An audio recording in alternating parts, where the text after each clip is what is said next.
peradaban manusia terus bergerak maju. Kita hidup di zaman di mana perubahan terjadi begitu cepat, mulai dari perkembangan teknologi, arus globalisasi, sampai perubahan cara kita berinteraksi dan memandang kehidupan.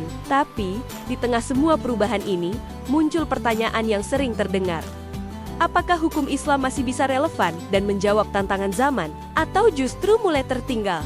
Buku Relevansi Hukum Islam menjawab tantangan zaman, mencoba menjawab pertanyaan besar ini dengan pendekatan yang membumi dan mudah dicerna. Penulisnya mengajak kita melihat bahwa hukum Islam sebenarnya punya mekanisme yang sangat fleksibel dan adaptif sejak dulu. Kuncinya ada pada dua hal, kaidah usuliyah dan kaidah fiqhiyah.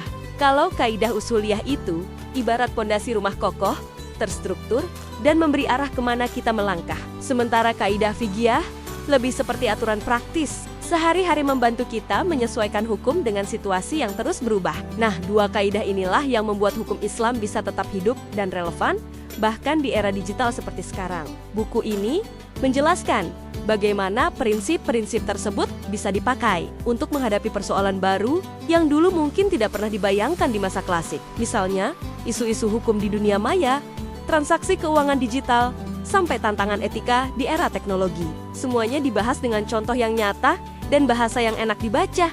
Jadi bukan cuma teori kaku. Tidak hanya untuk mahasiswa atau akademisi hukum Islam, buku ini juga sangat bermanfaat untuk praktisi hukum, pembuat kebijakan, aktivis, dan masyarakat umum.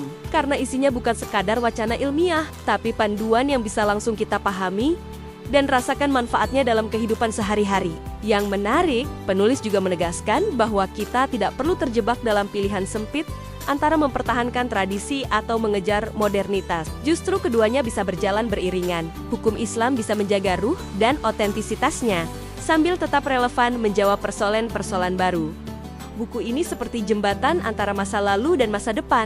Di satu sisi, ia menjaga warisan hukum Islam yang penuh nilai. Di sisi lain, ia membuka pintu inovasi dan penyesuaian yang dibutuhkan agar hukum itu bisa terus menuntun umat di zaman yang serba cepat ini. Kalau kamu ingin memahami bagaimana hukum Islam bisa tetap jadi solusi di tengah dunia yang terus berubah, buku ini wajib kamu baca. Relevansi Hukum Islam Menjawab Tantangan Zaman bisa kamu dapatkan di www.www.com. Dan mulailah memahami bagaimana hukum Islam bisa tetap hidup, bergerak, dan memberi manfaat di tengah perubahan dunia.